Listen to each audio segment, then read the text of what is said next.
ओम नमः शिवाय मित्रों, आप पर और आपके परिवार पर भगवान भोलेनाथ की कृपा सदैव बनी रहे।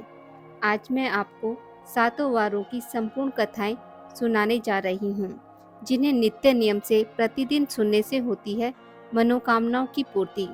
मन को शांत और कथाओं को धैर्यपूर्वक सुने। कथा को पूरा सुनने से उसका पूर्ण फल प्राप्त होता है। चलिए शुरू करते हैं। एक समय की बात है।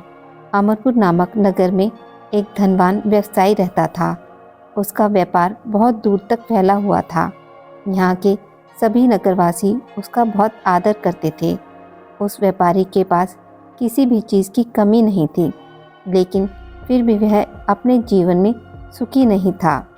दरअसल उस व्यापारी का एक भी बेटा नहीं था, जिस कारण हर समय उसे यह चिंता सताती थी कि उसके मरने के बाद उसकी संपत्ति की देखभाल कौन करेगा।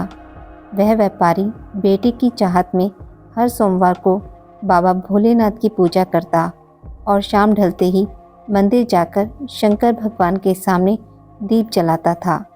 एक दिन माँ पार्वती उसकी श्रद्धा भक्ति से खुश हो गई। उन्होंने बाबा भोलेनाथ से उस व्यापारी की इच्छा पूरी करने के लिए प्रार्थना की। इस पर भगवान शिव ने कहा, इस दुनिया में हर किसी को उसके कार्य के आधार पर फल मिलता है। भगवान शंकर के समझाने पर भी पार्वती जी नहीं मानी। वह लगातार बाबा भोलेनाथ से यही कहती रही कि उस व्यापारी की इच्छा पूरी कर दीजिए। अंत में शिवजी ने माँ पार्वती के अनुरोध पर उस व्यापारी को बेटे का वरदान दिया। आशीर्वाद देने के बाद भगवान शंकर ने पार्वती माता से कहा, मैंने आपके अनुरोध पर उस व्यापारी को बेटे की प्राप्ति का आशीर्वाद तो दे दिया, लेकिन उसका बेटा केवल 16 साल की उम्र तक ही जीवित रहेगा। यही बात भगवान शिव ने उस व्यापारी के सपने में जाकर उसे भी बताई। वरदान पाकर व्यापारी प्रसन्न था, लेकिन बेटे की उम्र 16 साल ही होगी सोचकर फिर दुखी हो गया। वह पहले की तरह फिर से हर सोमवार को भगवान शंकर की पूजा करने लगा। कुछ महीने बीतने के बाद उसके घर में एक बच्चे ने जन्म लिया जो बहुत सुंदर था।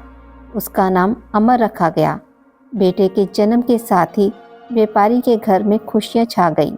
बेटे के जन्म की खुशी में एक समारोह भी आयोजन किया गया।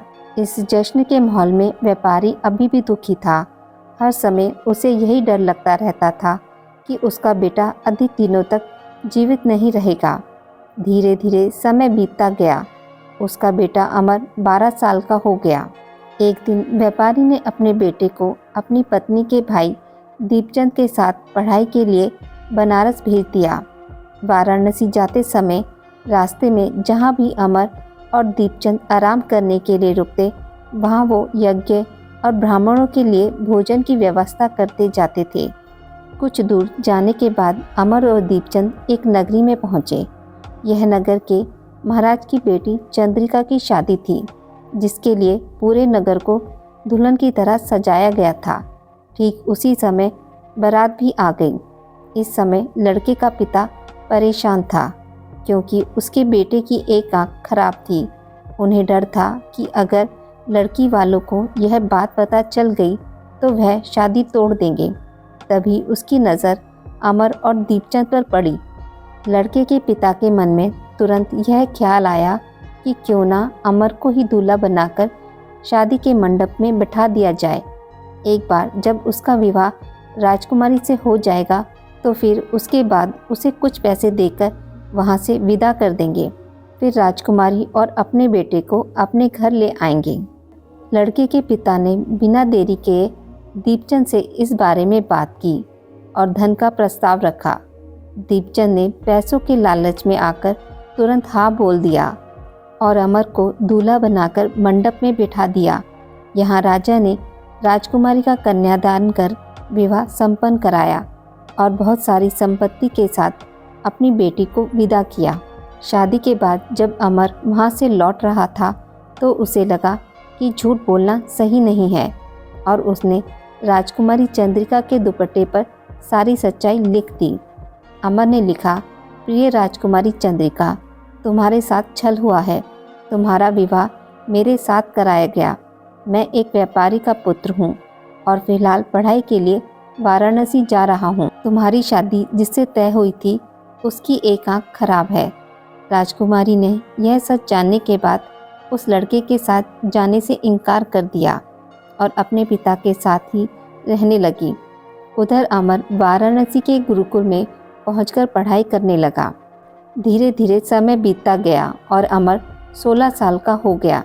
इस दौरान उसने एक महायज्ञ का आयोजन किया। यज्ञ समाप्त होने के बाद अमर ने सभी ब्राह्मणों को खाना खिलाया और उन्हें कपड़े दिए। सारे काम खत्म करने के बाद अमर रात में अपने कमरे में सोने चला गया।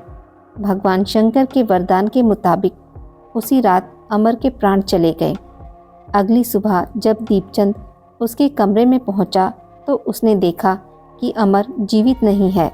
वह ज़ोर ज़ोर से रोने लगा। उसके रोने की आवाज़ सुनकर आसपास के सभी लोग इकट्ठा हो गए और अपना दुख जताने लगे।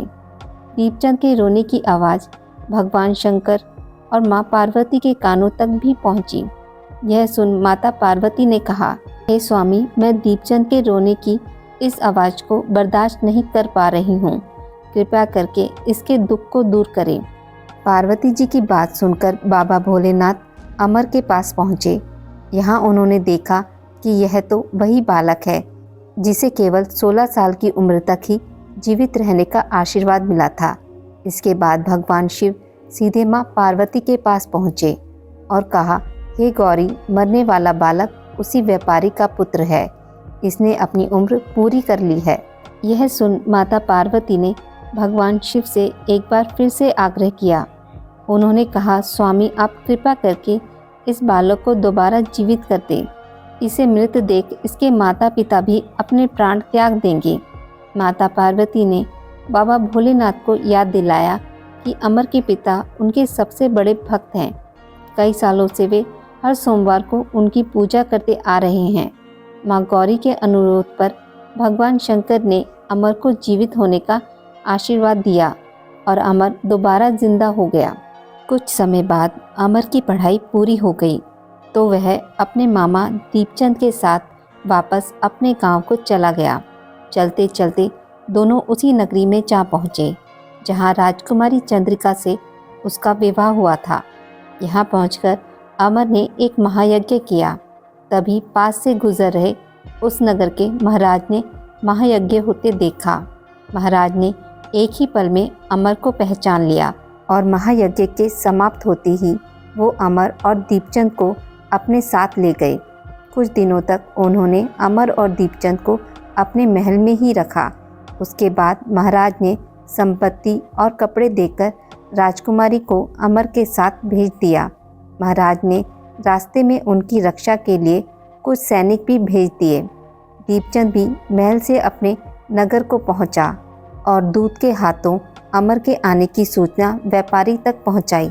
व्यापारी को जैसे ही पता चला कि उसका बेटा 16 साल की उम्र के बाद भी जीवित है तो वह बहुत खुश हुआ। दरअसल व्यापारी और उसकी पत्नी दोनों ने खुद को एक कमरे में बंद कर लिया था। वह बिना कुछ खाए पिए अपने बेटे का इंतज़ार कर रहे थे। दोनों ने यह प्रण लिया था कि अगर उन्हें अपने बेटे की मौत की खबर मिली तो वह भी अपनी जान दे देंगे। दूत की बात सुनकर व्यापारी और उसकी पत्नी नगर के अन्य लोगों के साथ अपने बेटे के स्वागत के लिए नगर के गेट के पास पहुँचे। यहाँ उसे पता चला कि उसकी बेटे की शादी एक राजकुमारी से हुई है। वह दोनों साथ में आए हैं तो उनकी खुशी दोगुनी हो गई। बेटे और अपनी बहू का स्वागत उसने काफ़ी धूमधाम से किया। उसी रात एक बार फिर बाबा भोलेनाथ व्यापारी के सपने में आए और कहा, मैं तुम्हारी भक्ति से बहुत खुश हूँ। हर सोमवार को तुम मेरी पूजा करते हो, इसलिए मैंने तुम्हारे बेटे को लंबी उम्र का वरदान दिया है।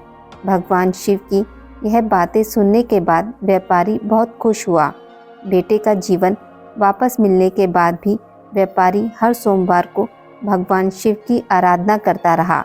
इससे भगवान शिव और माता पार्वती दोनों की ही कृपा व्यापारी के घर पर बनी रही। हे बाबा भोलेनाथ, जैसी कृपा आपने व्यापारी पर करी वैसी सभी पर करना। कथा को कहने वाले, सुनने वाले और हुंकारा भरने वाले पर भी करना। प्राचीन समय की बात है। ऋषिनगर में केशवदत्त ब्राह्मण अपनी पत्नी अंजलि के साथ रहता था। केशवदत्त के घर में धन संपत्ति की कोई कमी नहीं थी। नगर में सभी केशवदत्त का सम्मान करते थे, लेकिन केशवदत्त संतान नहीं होने से बहुत चिंतित रहता था। दोनों पति पत्नी मंगलवार को हनुमान जी की पूजा करते थे। विधिवत मंगलवार का व्रत करते हुए कई वर्ष बीत गए। ब्राह्मण बहुत निराश हो गया, लेकिन उसने व्रत करना नहीं छोड़ा। कुछ दिनों के बाद केशवदत्त हनुमान जी की पूजा करने के लिए जंगल में चला गया। उसकी पत्नी अंजलि घर में रहकर मंगलवार का व्रत करने लगी। दोनों पति पत्नी पुत्र प्राप्ति के लिए मंगलवार का विधिवत व्रत करने लगे। अंजलि ने अगले मंगलवार को व्रत किया, लेकिन किसी कारणवश उस दिन अंजलि हनुमान जी को भोग नहीं लगा सकी और उस दिन वह सूर्यास्त के बाद भूखी ही सो गई। अगले मंगलवार को हनुमान जी को भोग लगाए बिना उसने भोजन नहीं करने का प्रण किया। 6 दिन तक अंजलि भूखी प्यासी रही। 7वें दिन मंगलवार को अंजलि ने हनुमान जी की पूजा की, लेकिन तभी भूख प्यास के कारण अंजलि बेहोश हो गई। हनुमान जी ने उसे स्वप्न में दर्शन देते हुए कहा, उठो पुत्री, मैं तुम्हारी पूजा पाठ से बहुत प्रसन्न हूँ। तुम्हें सुंदर और सुयोग्य पुत्र होने का वर देता हूँ। यह कहकर हनुमान जी अंतर्ध्यान हो गए। तत्काल अंजलि ने उठकर हनुमान जी का भोग लगाया और स्वयं भोजन किया। हनुमान जी की अनुकंपा से अंजलि ने एक सुंदर पुत्र को जन्म दिया। मंगलवार को जन्म लेने के कारण उस बच्चे का नाम मंगल प्रसाद रखा गया। कुछ दिनों बाद अंजलि का पति केशवदत्त भी घर लौट आया। उसने मंगल को देखा तो अंजलि से पूछा, यह सुंदर बच्चा किसका है? अंजलि ने खुश होते हुए हनुमान जी के दर्शन देने और पुत्र प्राप्त होने का वरदान देने की सारी कथा सुना दी, लेकिन केशवदत्त को उसकी बातों पर विश्वास नहीं हुआ। उसके मन में पता नहीं कैसे यह कुलसित विचार आया कि अंजलि ने उसके साथ विश्वासघात किया है। अपने पापों को छिपाने के लिए अंजलि झूठ बोल रही है। केशवदत्त ने उस बच्चे को मार डालने की योजना बनाई।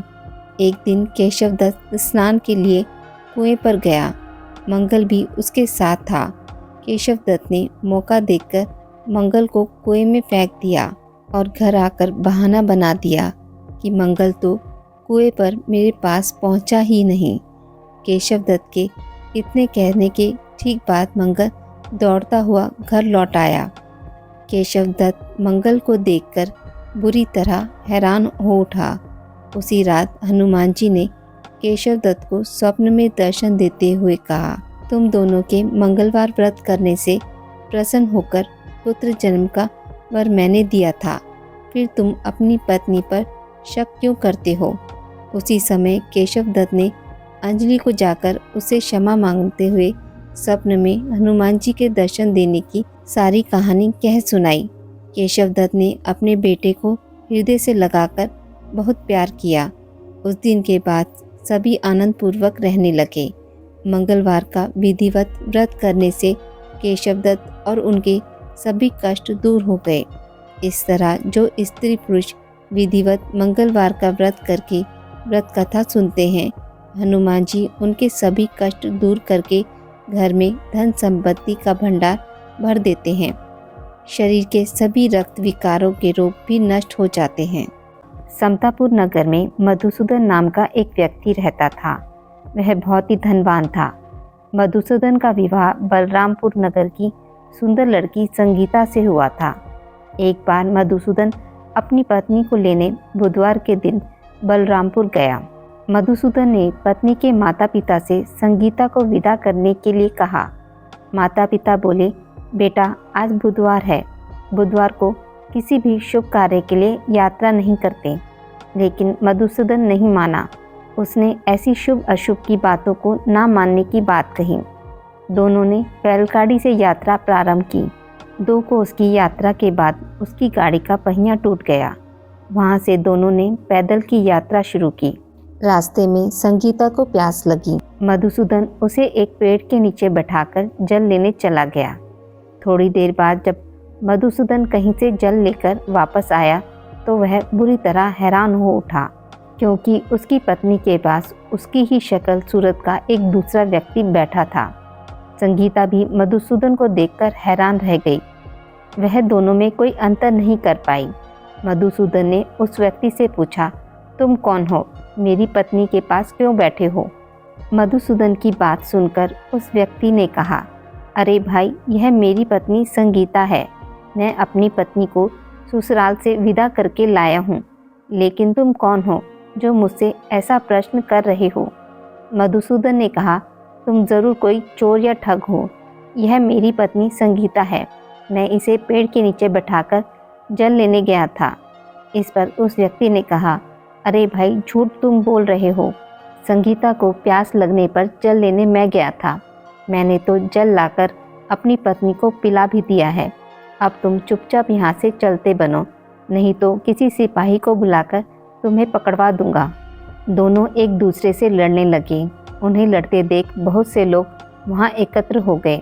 नगर के कुछ सिपाही भी वहाँ आ गए। सिपाही उन दोनों को पकड़कर राजा के पास ले गए।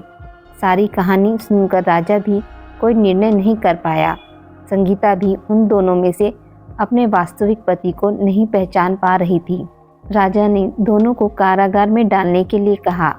राजा के फैसले पर असली मधुसूदन भयभीत हो उठा।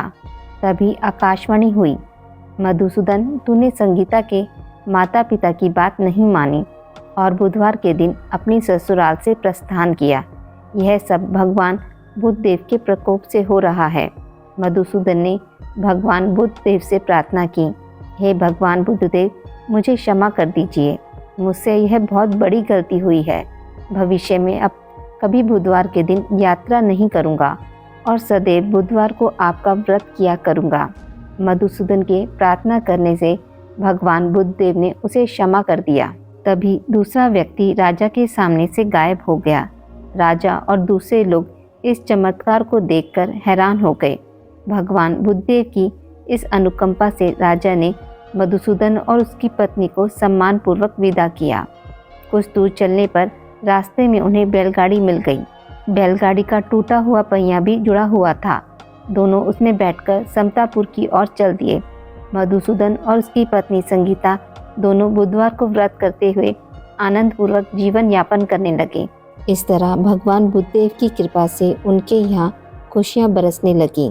इस तरह जो स्त्री पुरुष विधिवत बुधवार का व्रत करके व्रत कथा सुनते हैं, भगवान बुद्धदेव उनके सभी कष्ट दूर करते हैं। प्राचीन काल की बात है।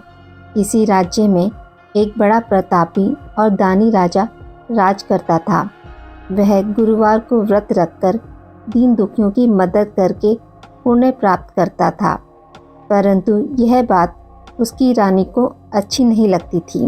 वह ना तो व्रत करती थी और ना ही दान पुण्य में विश्वास रखती थी। इतना ही नहीं, वह राजा को भी ऐसा करने से मना करती थी। एक समय की बात है, राजा शिकार खेलने के लिए वन में गए। घर पर रानी और दासी थी। उसी समय गुरु बृहस्पति देव साधु का रूप धारण कर राजा के दरवाजे पर भिक्षा मांगने आए तो रानी कहने लगी, हे साधु महाराज, मैं इस दान और पुण्य से तंग आ गई हूँ। आप कोई ऐसा उपाय बताएं जिससे कि सारा धन नष्ट हो जाए और मैं आराम से रह सकूं। इतना सुनकर बृहस्पति देव ने कहा, हे देवी, तुम बड़ी विचित्र हो। संतान और धन से कोई दुखी होता है? अगर अधिक धन है तो इसे शुभ कार्यों में लगाओ। कुंवारी कन्याओं का विवाह कराओ। विद्यालय और बाग बगीचों का निर्माण कराओ, जिससे तुम्हारे दोनों लोग सुधरेंगे। परंतु साधु की इन बातों से रानी को खुशी नहीं हुई। उसने कहा, मुझे ऐसे धन की आवश्यकता नहीं है जिसे मैं दान दूं और जिसे संभालने में मेरा सारा समय नष्ट हो जाए। तब साधु ने कहा, अगर तुम्हारी ऐसी इच्छा है तो मैं जैसा तुम्हें बताता हूँ तुम वैसा ही करना।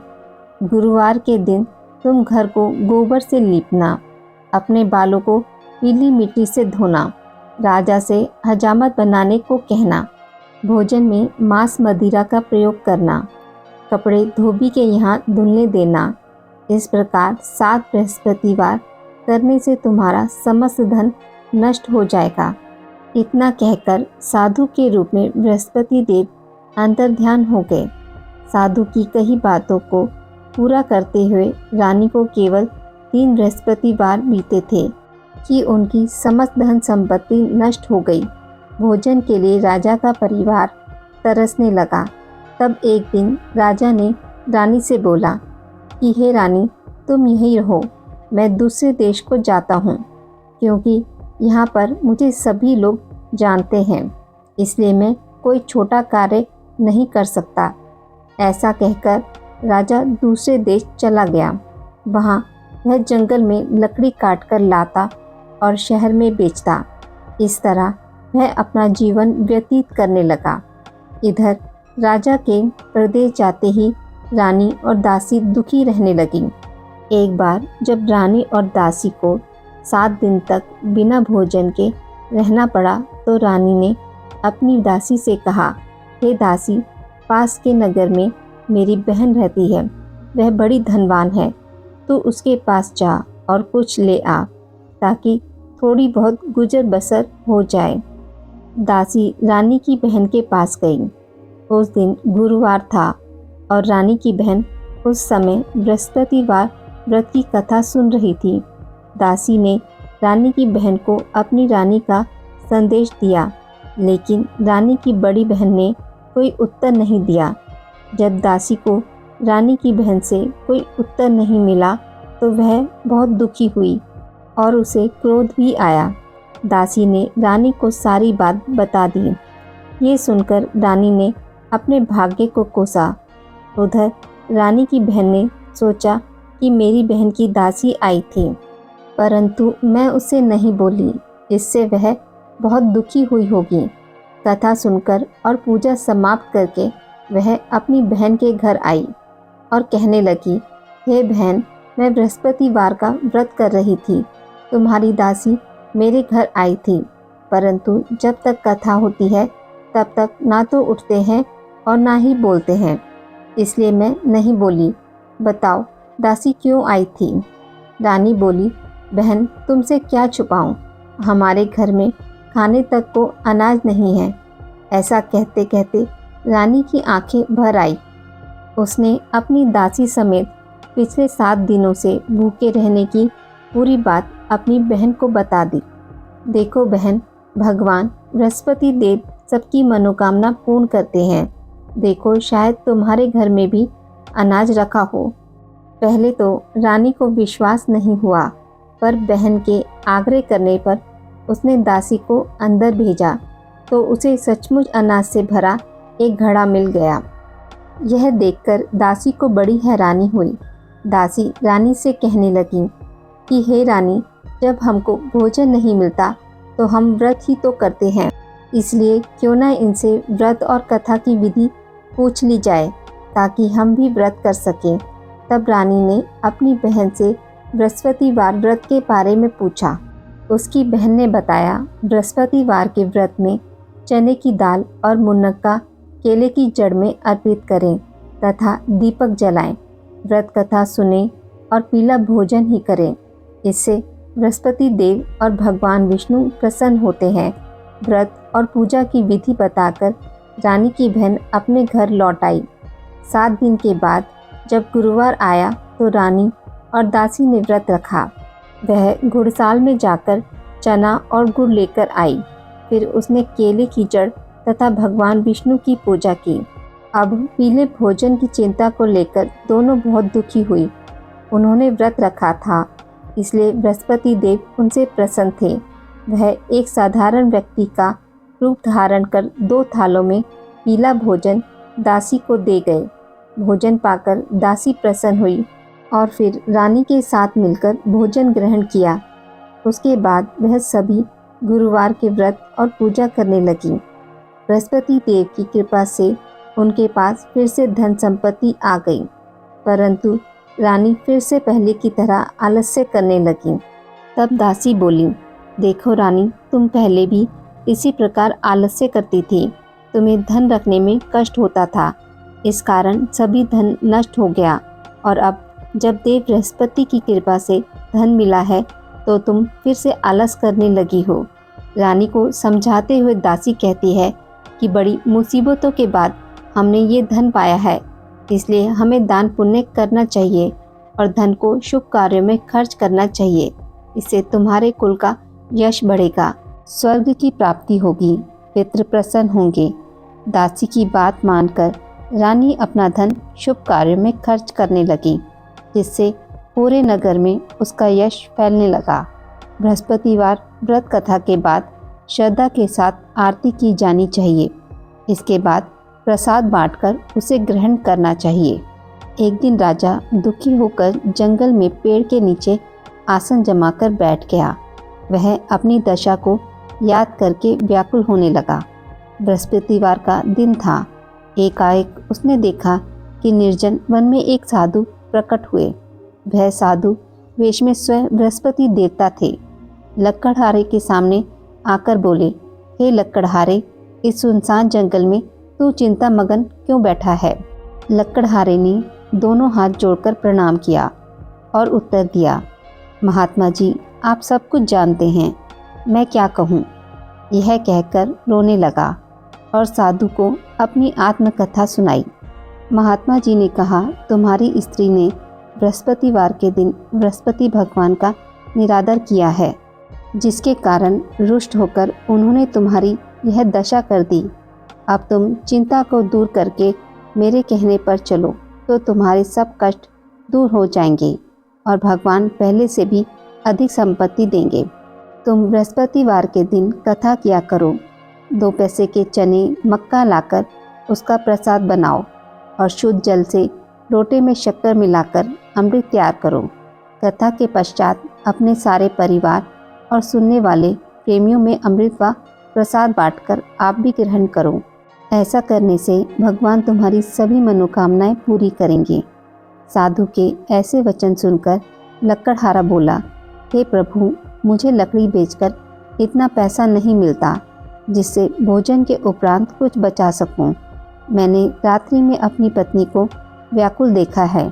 मेरे पास कुछ भी नहीं जिससे मैं उसकी खबर मांग सकूं। साधु ने कहा, हे लक्कड़हारे, तुम किसी बात की चिंता मत करो। बृहस्पतिवार के दिन तुम रोजाना की तरह लकड़ियां लेकर शहर को जाओ। तुमको रोज से दुगना धन प्राप्त होगा, जिससे तुम भली भांति भोजन कर लोगे तथा बृहस्पति देव की पूजा का सामान भी आ जाएगा। इतना कहकर साधु अंतर्ध्यान हो गए। धीरे धीरे समय व्यतीत होने पर फिर वही बृहस्पतिवार का दिन आया। लक्कड़हारा जंगल से लकड़ी काटकर किसी शहर में बेचने गया। उसे उस दिन और दिनों से अधिक धन मिला। राजा ने चना गुड़ लाकर गुरुवार का व्रत किया। उस दिन से उसके सभी कलेश दूर हो गए। परंतु जब दोबारा गुरुवार का दिन आया तो बृहस्पतिवार का व्रत करना भूल गया। इस कारण बृहस्पति भगवान नाराज हो गए। उस दिन उस नगर के राजा ने विशाल यज्ञ का आयोजन किया तथा शहर में यह घोषणा करा दी कि कोई भी मनुष्य अपने घर में भोजन ना बनावे, ना आग जलावे। समस्त जनता मेरे यहाँ भोजन करने आवे। इस आज्ञा को जो न मानेगा उसे फांसी की सज़ा दी जाएगी। इस तरह की घोषणा संपूर्ण नगर में करवा दी गई। राजा की आज्ञा अनुसार शहर के सभी लोग भोजन करने गए, लेकिन लक्कड़हारा कुछ देर से पहुंचा, इसलिए राजा उसको अपने साथ घर लिवा ले गए और ले जाकर भोजन करा रहे थे तो रानी की दृष्टि उस खूंटी पर पड़ी जिस पर उसका हार लटका हुआ था। वह वहां पर दिखाई नहीं दिया। रानी ने निश्चय किया कि मेरा हार इस मनुष्य ने चुरा लिया है। उसी समय सिपाहियों को बुलवा उसे कारागार में डलवा दिया। जब लक्कड़हारा कारागार में पड़ गया और बहुत दुखी होकर विचार करने लगा कि ना जाने कौन से पूर्व जन्म के कर्म से मुझे यह दुख प्राप्त हुआ, और उसी साधु को याद करने लगा जो कि जंगल में मिला था। उसी समय तत्काल बृहस्पति देव साधु के रूप में प्रकट हुए और उसकी दशा को देखकर कहने लगे, अरे मूर्ख, तूने बृहस्पति देव की कथा नहीं करी, इसी कारण तुझे दुख प्राप्त हुआ। अब चिंता मत कर, बृहस्पतिवार के दिन कारागार के दरवाजे पर 4 पैसे पड़े मिलेंगे, उनसे तू बृहस्पति देव की पूजा करना, तेरे सभी कष्ट दूर हो जाएंगे। बृहस्पतिवार के दिन उसे 4 पैसे मिले। लकड़हारे ने कथा कही। उसी रात्रि को बृहस्पति देव ने उस नगर के राजा को स्वप्न में कहा, हे राजन, तुमने जिस आदमी को कारागार में बंद कर दिया है वह निर्दोष है, वह राजा है, उसे छोड़ देना। रानी का हार उसी खूंटी पर लटका है। अगर तू ऐसा नहीं करेगा तो मैं तेरे राज्य को नष्ट कर दूंगा। इस तरह रात्रि के स्वप्न को देखकर राजा प्रातःकाल उठा और खूंटी पर हार देखकर लकड़हारे को बुलाकर क्षमा मांगी तथा लकड़हारे को योग्य सुंदर वस्त्र आभूषण देकर विदा कर दिया। बृहस्पति देव की आज्ञा अनुसार लकड़हारा अपने नगर को चल दिया। राजा जब अपने नगर के निकट पहुंचा तो उसे बड़ा आश्चर्य हुआ। नगर में पहले से अधिक बाग, तालाब, कुएं तथा बहुत सी धर्मशाला, मंदिर आदि बन गई हैं। राजा ने पूछा, यह किसका बाग और धर्मशाला है? तब नगर के सब लोग कहने लगे, यह सब रानी और बांदी के हैं। तो राजा को आश्चर्य हुआ और गुस्सा भी आया। जब रानी ने यह खबर सुनी कि राजा आ रहे हैं तो उन्होंने बांदी से कहा कि हे दासी, देख राजा हमको कितनी बुरी हालत में छोड़ गए थे, हमारी ऐसी हालत देखकर वह लौट ना जाएं, इसलिए तू दरवाजे पर खड़ी हो जा। आज्ञा अनुसार दासी दरवाजे पर खड़ी हो गई। राजा आए तो उन्हें अपने साथ लिवा लाई। तब राजा ने क्रोध करके अपनी रानी से पूछा कि यह धन तुम्हें कैसे प्राप्त हुआ है? तब उन्होंने कहा, हमें यह सब धन बृहस्पति देव के इस व्रत के प्रभाव से प्राप्त हुआ है। राजा ने निश्चय किया कि 7 रोज बाद तो सभी बृहस्पति देव का पूजन करते हैं, परंतु मैं प्रतिदिन दिन में 3 बार कहानी तथा रोज व्रत किया करूँगा। अब हर समय राजा के दुपट्टे में चने की दाल बंधी रहती तथा दिन में 3 बार कहानी कहता। एक रोज राजा ने विचार किया कि चलो अपनी बहन के यहाँ हो आवे। इस तरह निश्चय कर राजा घोड़े पर सवार हो अपनी बहन के यहाँ को चलने लगा। मार्ग में उसने देखा कि कुछ आदमी एक मुर्दे को लिए जा रहे हैं। उन्हें रोककर राजा कहने लगा, अरे भाइयों, मेरी बृहस्पति देव की कथा सुन लो। वे बोले, लो हमारा तो आदमी मर गया, इसको अपनी कथा की पड़ी है। परंतु कुछ आदमी बोले, अच्छा कहो, हम तुम्हारी कथा भी सुनेंगे। राजा ने दाल निकाली और जब कथा आधी ही हुई थी कि मुर्दा हिलने लग गया, और जब कथा समाप्त हो गई तो राम राम करके मनुष्य खड़ा हो गया। आगे मार्ग में उसे एक किसान खेत में हल चलाता मिला। राजा ने उसे देख और उससे बोले, अरे भाई, तुम मेरी बृहस्पतिवार की कथा सुन लो। किसान बोला, जब तक मैं तेरी कथा सुनूंगा तब तक 4 हरिया जोत लूँगा, जा अपनी कथा किसी और को सुनाना। इस तरह राजा आगे चलने लगा। राजा के हटते ही बैल पछाड़ खाकर गिर गए तथा किसान के पेट में बड़ी जोर का दर्द होने लगा। उस समय उसकी माँ रोटी लेकर आई। उसने जब यह देखा तो अपने पुत्र से सब हाल पूछा और बेटे ने सभी हाल कह दिया। तो बुढ़िया दौड़ी दौड़ी उस घुड़सवार के पास गई और उससे बोली कि मैं तेरी कथा सुनूंगी, तू अपनी कथा मेरे खेत पर चलकर ही कहना। राजा ने बुढ़िया के खेत पर जाकर कथा कही, जिसके सुनते ही वह बैल उठ खड़े हुए तथा किसान के पेट का दर्द भी बंद हो गया। राजा अपनी बहन के घर पहुंचा। बहन ने भाई की खूब मेहमानी की। दूसरे रोज प्रातःकाल राजा जागा तो वह देखने लगा कि सब लोग भोजन कर रहे हैं। राजा ने अपनी बहन से कहा, ऐसा कोई मनुष्य है जिसने भोजन नहीं किया हो, जो मेरी बृहस्पतिवार की कथा सुन ले। बहन बोली, हे भैया, यह देश ऐसा ही है कि पहले यहाँ लोग भोजन करते हैं, बाद में अन्य काम करते हैं। अगर कोई पड़ोस में हो तो देखाऊं। वह ऐसा कहकर देखने चली गई, परंतु उसे कोई भी ऐसा व्यक्ति नहीं मिला जिसने भोजन ना किया हो।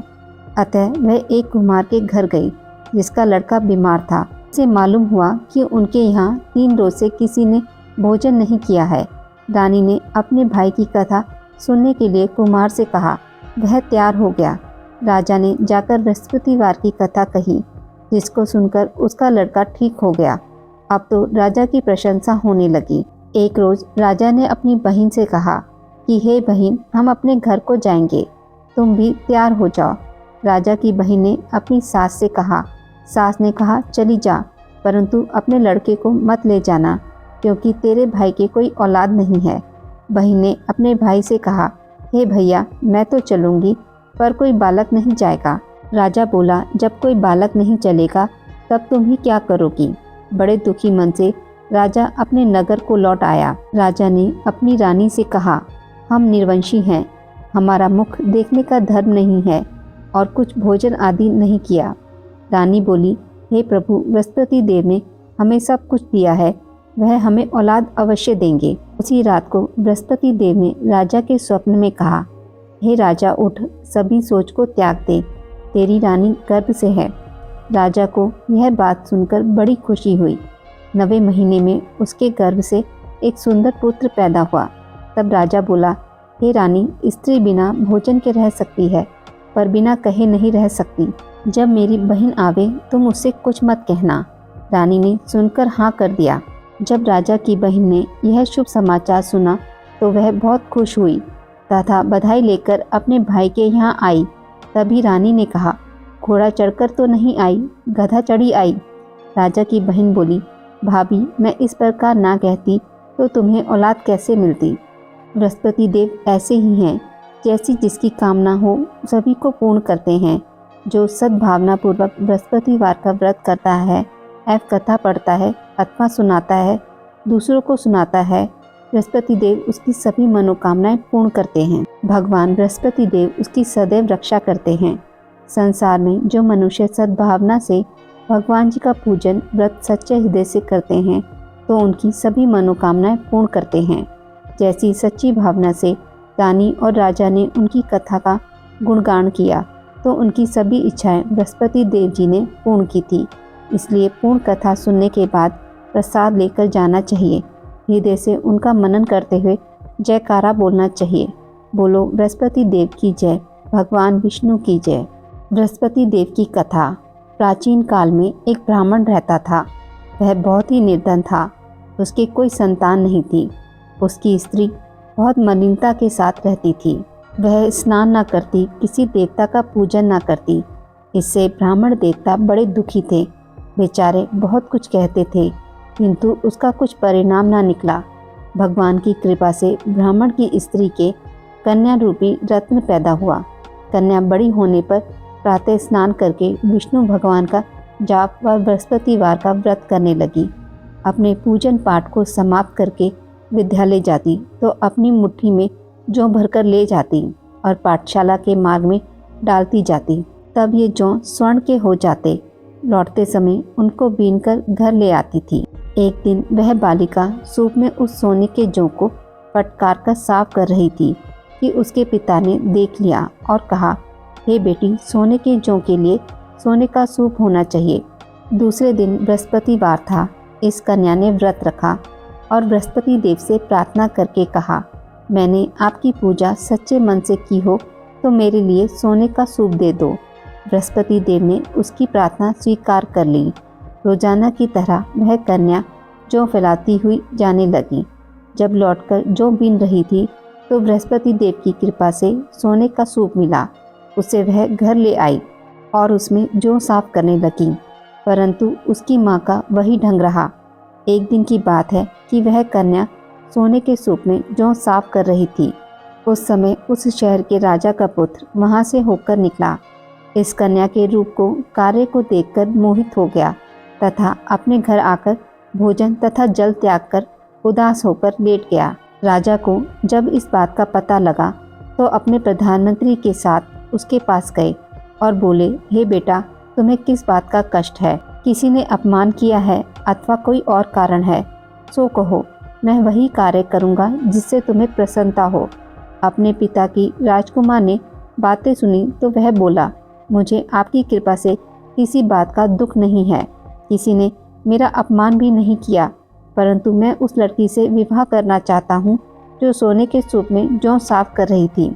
यह सुनकर राजा आश्चर्य में पड़ गया और बोला, हे बेटा, इस तरह की कन्या का पता तुम ही लगाओ, मैं उसके साथ तेरा विवाह अवश्य ही करवा दूंगा। राजकुमार ने उस लड़की के घर का पता बतलाया। तब मंत्री उस लड़की के घर गए और ब्राह्मण देवता को सभी हाल बतलाया। ब्राह्मण देवता राजकुमार के साथ अपनी कन्या का विवाह करने के लिए तैयार हो गए तथा विधि विधान के अनुसार ब्राह्मण की कन्या का विवाह राजकुमार के साथ हो गया। कन्या के घर से जाते ही पहले की भांति उस ब्राह्मण देवता के घर में गरीबी का निवास हो गया। अब भोजन के लिए भी अन्न बड़ी मुश्किल से मिलता था।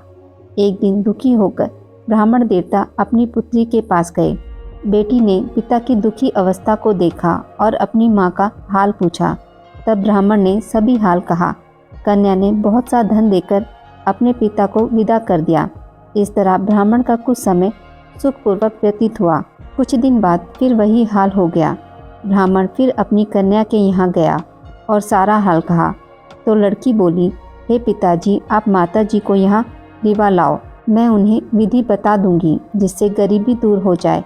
वह ब्राह्मण देवता अपनी स्त्री को साथ लेकर पहुँचे तो अपनी माँ को समझाने लगी, हे माँ, तुम प्रातःकाल प्रथम स्नान आदि करके विष्णु भगवान का पूजन करो तो सब दरिद्रता दूर हो जाएगी। परंतु उसकी माँ ने एक भी बात नहीं मानी और प्रातःकाल उठकर अपनी पुत्री के बच्चों की झूठन को खा लिया। उससे उसकी पुत्री को भी बहुत गुस्सा आया और एक रात को कोठरी से सभी सामान निकाल दिया और अपनी माँ को उसमें बंद कर दिया। प्रातःकाल उसे निकाला तथा स्नान आदि करा के पाठ करवाया तो उसकी माँ की बुद्धि ठीक हो गई और फिर प्रत्येक बृहस्पतिवार को व्रत रखने लगी। इस व्रत के प्रभाव से उसके माँ बाप बहुत ही धनवान और पुत्रवान हो गए और बृहस्पति जी के प्रभाव से इस लोक में सुख भोग कर स्वर्ग को प्राप्त हुए। सब लोग विष्णु भगवान की जय बोलो, बृहस्पति देव की जय। किसी शहर में अनेक लोग रहते थे। सभी अपने अपने कामों में लगे रहते थे। किसी को किसी की परवाह नहीं थी। भजन कीर्तन, भक्ति भाव, दया माया, परोपकार जैसे संस्कार कम हो गए। शहर में बुराइयां बढ़ गई थी। शराब, जुआ, रेस, चोरी डकैती वगैरह बहुत से गुनाह शहर में होते थे। इसके बावजूद शहर में कुछ अच्छे लोग भी रहते थे। ऐसे ही लोगों में शीला और उनके पति की गृहस्थी मानी जाती थी। शीला धार्मिक प्रवृत्ति की और संतोषी स्वभाव वाली थी। उनका पति भी विवेक और सुशील था। शीला और उसका पति कभी किसी की बुराई नहीं करते थे और प्रभु भजन में अच्छी तरह समय व्यतीत करते थे। शहर के लोग उनकी गृहस्थी की सराहना करते थे। देखते ही देखते समय बदल गया। शीला का पति बुरे लोगों से दोस्ती कर बैठा। अब वह जल्द से जल्द करोड़पति बनने के ख्वाब देखने लगा, इसलिए वह गलत रास्ते पर चल पड़ा।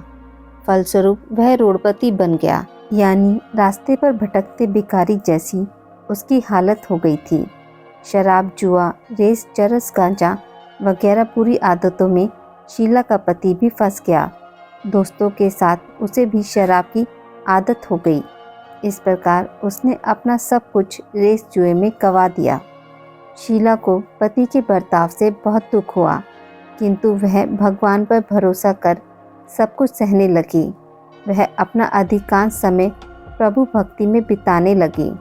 अचानक एक दिन दोपहर को उनके द्वार पर किसी ने दस्तक दी। शीला ने द्वार खोला तो देखा कि एक माजी खड़ी थी। उसके चेहरे पर अलौकिक तेज निखर रहा था। उनकी आंखों में से मानो अमृत बह रहा था। उसका भव्य चेहरा करुणा और प्यार से छलक रहा था। उसको देखते ही शीला के मन में अपार शांति छा गई। शीला के रोम रोम में आनंद छा गया। शीला उस माजी को आदर के साथ घर में ले आई। घर में बिठाने के लिए कुछ भी नहीं था, अतः शीला ने सकुचार कर एक फटी हुई चादर पर उसको बिठाया। माजी बोली, क्यों शीला, मुझे पहचाना नहीं? हर शुक्रवार को लक्ष्मी जी के मंदिर में भजन कीर्तन के समय मैं भी वहां आती हूँ। इसके बावजूद शीला कुछ समझ नहीं पा रही थी। फिर माजी बोली, तुम बहुत दिनों से मंदिर नहीं आई, अतः मैं देखने चली आई। माजी के अति प्रेम भरे शब्दों से शीला का हृदय पिघल गया। उसकी आंखों में आंसू आ गए और वह बिलक बिलक कर रोने लगी। माँ जी ने कहा, बेटी, सुख और दुख तो धूप और छाँव जैसे होते हैं। धैर्य रखो बेटी, मुझे तेरी सारी परेशानी बता। माँ जी के व्यवहार से शीला काफ़ी संभली और सुख की आस में उसने माँ जी को अपनी सारी कहानी कह सुनाई। कहानी सुनकर माँ जी ने कहा, कर्म की गीता न्यारी होती है। हर इंसान को अपने कर्म भुगतने ही पड़ते हैं, इसलिए तू चिंता मत कर। अब तो तू कर्म भुगत चुकी है, अब तुम्हारे सुख के दिन अवश्य आएंगे। तू तो माँ लक्ष्मी की भक्त है। माँ लक्ष्मी तो प्रेम और करुणा की अवतार हैं। वे अपने भक्तों पर हमेशा ममता रखती हैं।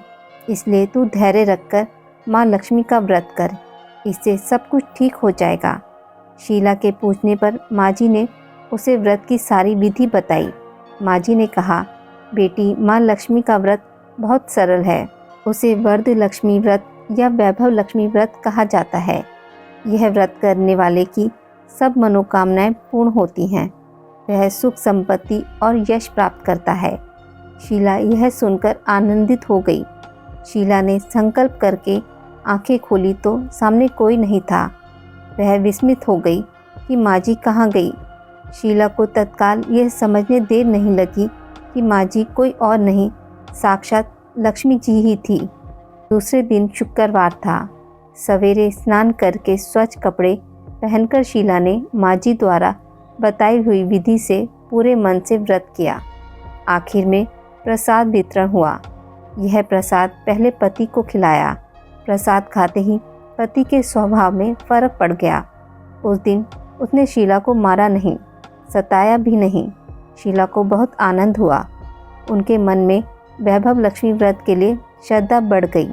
शीला ने पूर्ण श्रद्धा भक्ति से 21 शुक्रवार तथा वैभव लक्ष्मी व्रत किया। 21वें शुक्रवार को माँ जी के कहे मुताबिक उद्यापन विधि करके 7 स्त्रियों को वैभव लक्ष्मी व्रत की 7 पुस्तकें उपहार में दी। फिर माँ जी के धन लक्ष्मी स्वरूप की छवि को वंदन करके भाव से मन ही मन प्रार्थना करने लगी।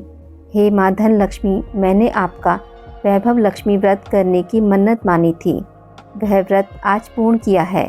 हे माँ, मेरी हर विपत्ति दूर करो, हमारा सबका कल्याण करो। जिसे संतान ना हो उसे संतान देना। सौभाग्यवती स्त्री का सौभाग्य अखंड रखना। कुंवारी लड़की को मन भावन पति देना।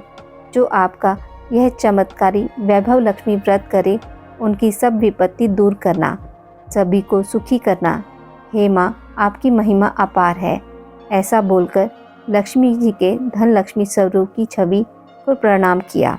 व्रत के प्रभाव से शीला का पति अच्छा आदमी बन गया और कड़ी मेहनत करके व्यवसाय करने लगा। उसने तुरंत शीला के गिरवी रखे गहने छुड़ा लिए। घर में धन की बाढ़ सी आ गई। घर में पहली जैसी सुख शांति छा गई। वैभव लक्ष्मी व्रत का प्रभाव देखकर मोहल्ले की दूसरी स्त्रियां भी विधि पूर्वक वैभव लक्ष्मी व्रत करने लगी। एक समय स्वर्गलोक में सबसे बड़ा कौन के प्रश्न पर 9 ग्रहों में वाद विवाद हो गया। विवाद इतना बढ़ गया कि परस्पर भयंकर युद्ध की स्थिति बन गई। निर्णय के लिए सभी देवता देवराज इंद्र के पास पहुँचे और बोले, हे देवराज, आपको निर्णय करना होगा कि हम में से सबसे बड़ा कौन है। देवताओं का प्रश्न सुनकर देवराज इंद्र उलझन में पड़ गए। इंद्र बोले, मैं इस प्रश्न का उत्तर देने में असमर्थ हूँ। हम सभी पृथ्वी लोक में उज्जैनी नगरी में राजा विक्रमादित्य के पास चलते हैं। देवराज इंद्र सहित सभी ग्रह देवता उज्जैनी नगरी में पहुँचे। महल में पहुंचकर जब देवताओं ने उनसे अपना प्रश्न पूछा तो राजा विक्रमादित्य भी कुछ देर के लिए परेशान हो उठे, क्योंकि सभी देवता अपनी अपनी शक्तियों के कारण महान थे। किसी को भी छोटा या बड़ा कह देने से उनके क्रोध के प्रकोप से भयंकर हानि पहुंच सकती थी। अचानक राजा विक्रमादित्य को एक उपाय सूझा और उन्होंने विभिन्न धातुओं स्वर्ण, रजत, कांसा, ताम्र, सीसा, रांगा, जस्ता, अभ्रक और लोहे के 9 आसन बनवाए। धातुओं के गुणों के अनुसार सभी आसनों को एक दूसरे के पीछे रखकर उन्होंने देवताओं को अपने अपने सिंहासन पर बैठने को कहा। देवताओं के बैठने के बाद राजा विक्रमादित्य ने कहा, आपका निर्णय तो स्वयं हो गया। जो सबसे पहले सिंहासन पर विराजमान है वही सबसे बड़ा है। राजा विक्रमादित्य के निर्णय को सुनकर शनिदेव ने सबसे पीछे आसन पर बैठने के कारण अपने को छोटा जानकर क्रोधित होकर कहा, राजा विक्रमादित्य, तुमने मुझे सबसे पीछे बैठाकर मेरा अपमान किया है। तुम मेरी शक्तियों से परिचित नहीं हो। मैं तुम्हारा सर्वनाश कर दूंगा। शनि ने कहा, सूर्य एक राशि पर 1 महीने, चंद्रमा 2.25 महीने, मंगल 1.5 महीने, बुध और शुक्र 1 महीने, बृहस्पति 13 महीने रहते हैं, लेकिन मैं किसी राशि पर 7.5 वर्ष तक रहता हूँ। बड़े बड़े देवताओं को मैंने अपने प्रकोप से पीड़ित किया है। राम को 7.5 के कारण ही वन में जाकर रहना पड़ा और रावण को 7.5 के कारण ही युद्ध में मृत्यु का शिकार बनना पड़ा। राजा अब तो भी मेरे प्रकोप से नहीं बच सकेगा। इसके बाद अन्य ग्रहों के देवता तो प्रसन्नता के साथ चले गए, परंतु शनिदेव बड़े क्रोध के साथ वहां से विदा हुए। राजा विक्रमादित्य पहले की तरह ही न्याय करते रहे। उनके राज्य में सभी स्त्री पुरुष बहुत आनंद से जीवन यापन कर रहे थे। कुछ दिन ऐसे ही बीत गए। उधर शनि देवता अपने अपमान को भूले नहीं थे। विक्रमादित्य से बदला लेने के लिए एक दिन शनिदेव ने घोड़े के व्यापारी का रूप धारण किया और बहुत से घोड़ों के साथ उज्जैनी नगरी पहुंचे। राजा विक्रमादित्य ने राज्य में किसी घोड़े के व्यापारी के आने का समाचार सुना तो अपने अश्वपाल को कुछ घोड़े खरीदने के लिए भेजा। घोड़े बहुत कीमती थे। अश्वपाल ने जब वापस लौटकर इस संबंध में बताया तो राजा विक्रमादित्य ने स्वयं आकर एक सुंदर व शक्तिशाली घोड़े को पसंद किया। घोड़े की चाल देखने के लिए राजा घोड़े पर सवार हुए तो वह घोड़ा बिजली की गति से दौड़ पड़ा। तेजी से दौड़ता घोड़ा राजा को दूर एक जंगल में ले गया और फिर राजा को वहां गिराकर जंगल में कहीं गायब हो गया। राजा अपने नगर को लौटने के लिए जंगल में भटकने लगा, लेकिन उन्हें लौटने का कोई रास्ता नहीं मिला। राजा को भूख प्यास लग आई। बहुत घूमने पर उसे एक चरवाहा मिला। राजा ने उससे पानी मांगा। पानी पीकर राजा ने उस चरवाहे को अपनी अंगूठी दे दी। फिर उससे रास्ता पूछकर वह जंगल से निकलकर पास के नगर में पहुंचा। राजा ने सेठ की दुकान पर बैठकर कुछ देर आराम किया। उस सेठ ने राजा से बातचीत की तो राजा ने उसे बताया कि मैं उज्जैनी नगरी से आया हूँ। राजा के कुछ देर दुकान पर बैठने से सेठ जी की बहुत बिक्री हुई। सेठ ने राजा को बहुत भाग्यवान समझा और खुश होकर उसे अपने घर भोजन के लिए ले गया। सेठ के घर में सोने का एक हार खूंटी पर लटका हुआ था। राजा को उस कमरे में छोड़कर सेठ कुछ देर के लिए बाहर गया। तभी एक आश्चर्यजनक घटना घटी। राजा के देखते देखते सोने के उस हार को खूंटी निकल गई। सेठ ने कमरे में लौटकर हार को गायब देखा तो चोरी का संदेह राजा पर ही किया, क्योंकि उस कमरे में राजा ही अकेला बैठा था। सेठ ने अपने नौकरों से कहा कि इस परदेसी को रस्सियों से बांधकर नगर के राजा के पास ले चलो। राजा ने विक्रमादित्य से हार के बारे में पूछा तो उसने बताया कि उसके देखते ही देखते खूंटी ने हार को निगल लिया था। इस पर राजा ने क्रोधित होकर चोरी करने के अपराध में विक्रमादित्य के हाथ पांव कटवाने का आदेश दे दिया। राजा विक्रमादित्य के हाथ पांव काटकर उसे नगर की सड़क पर छोड़ दिया गया।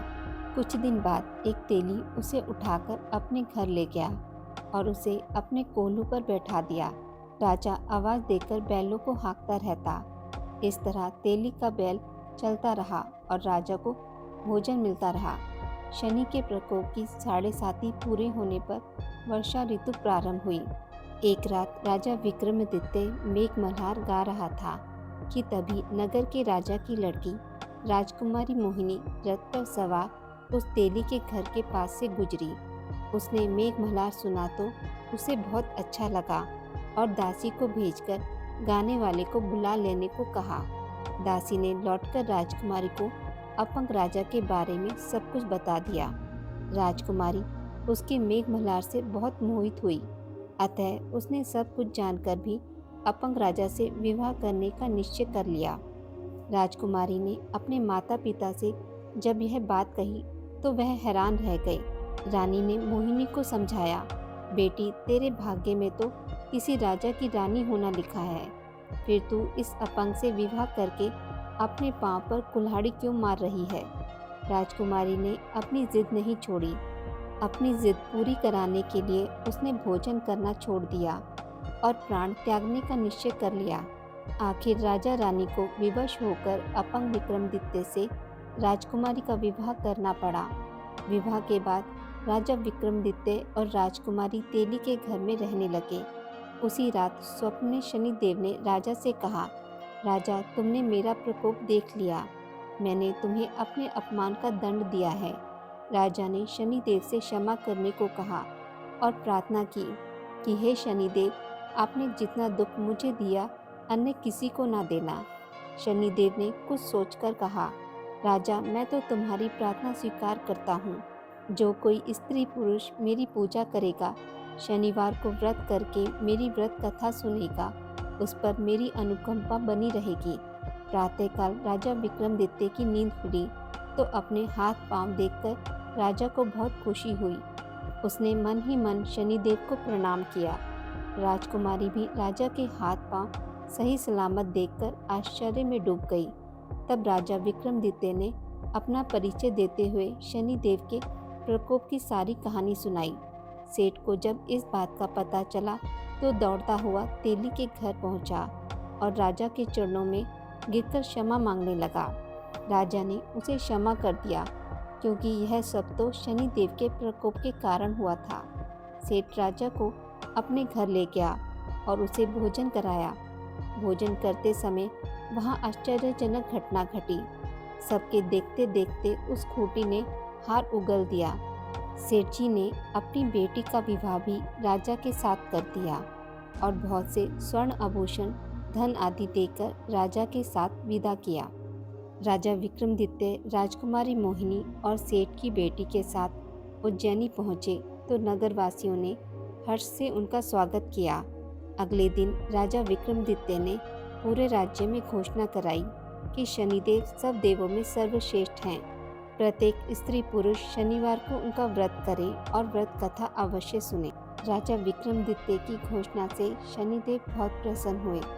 शनिवार का व्रत करने और व्रत कथा सुनने के कारण सभी लोगों की मनोकामनाएं शनिदेव की अनुकंपा से पूरी होने लगी।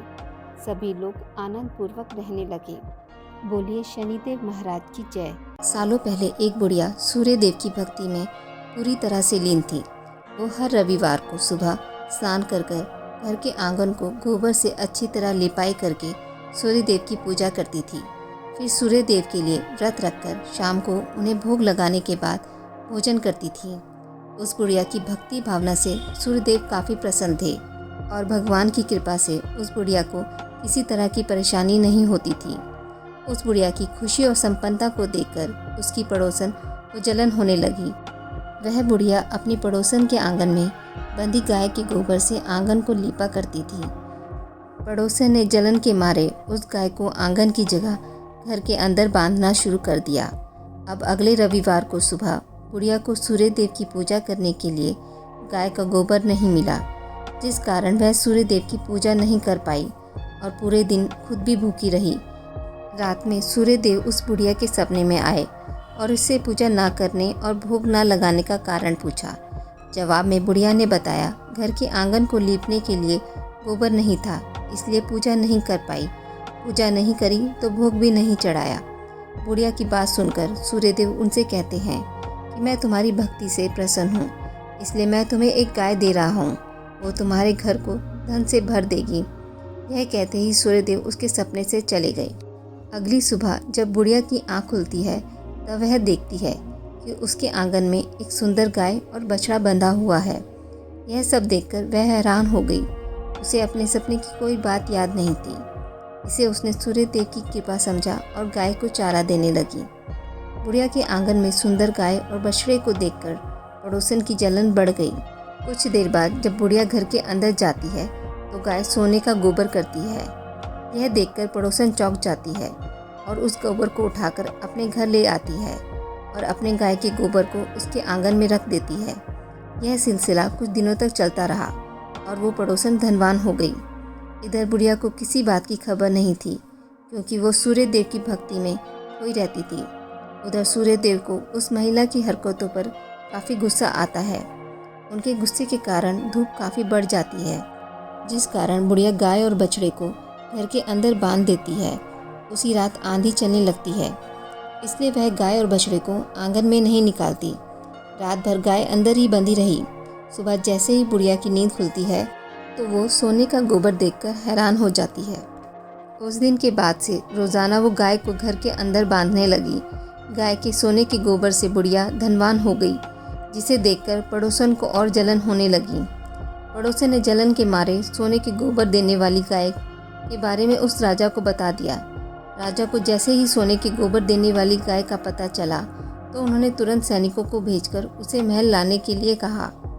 जब सैनिक बुढ़िया के घर पहुंचते हैं तब वह सूर्य देव को भोग लगाकर खुद भोजन करने के लिए निवाला उठाने ही वाली थी कि तभी राजा के सैनिक गाय और बछड़े की रस्सी खोलकर उन्हें अपने साथ ले जाते हैं। बुढ़िया उनसे गाय और बछड़े को ना ले जाने की प्रार्थना करती है, लेकिन राजा के सैनिक बुढ़िया की एक नहीं सुनते। कुछ ही देर में सैनिक गाय को राजा के पास ले जाते हैं। राजा गाय की सुंदरता को देखकर काफ़ी खुश होते हैं और उसे अपने पास ही रख लेते हैं। गाय व बछड़े के जाने के गम में बुढ़िया बिना खाए पिए पूरे दिन सूर्य देव से गाय और बछड़े को लौटाने की प्रार्थना करती है। इधर दूसरे दिन सुबह राजा सोने का गोबर देखकर हैरान हो जाता है। उधर बुढ़िया भूखी प्यासी सूर्य देव की प्रार्थना में लगी रहती है। बुढ़िया की तकलीफ देखकर सूर्य देव अगली रात राजा के सपने में आकर कहते हैं कि अगर तुमने इस गाय और उसके बछड़े को नहीं लौटाया तो तुम्हारे राज्य पर संकट आ जाएगा, तुम्हारी धन संपत्ति सब नष्ट हो जाएगी। सूर्य देव की बातें सुनकर राजा की नींद टूट जाती है। दूसरे दिन सुबह वो बुढ़िया को गाय और बछड़ा लौटा देते हैं, साथ ही उसे कुछ धन भी देते हैं और उसकी पड़ोसन को सज़ा देते हैं। सूर्य देव की इस चमत्कारी गाय और बुढ़िया पर उनकी कृपा देखकर राजा पूरे नगर के लोगों को हर रविवार सूर्य देव की पूजा करके व्रत रखने के लिए कहते हैं। तभी से ही रविवार के व्रत का चलन शुरू हुआ और राजा के पूरे राज्य में खुशियां ही खुशियां छा गई। आज की इस वीडियो में बस इतना ही।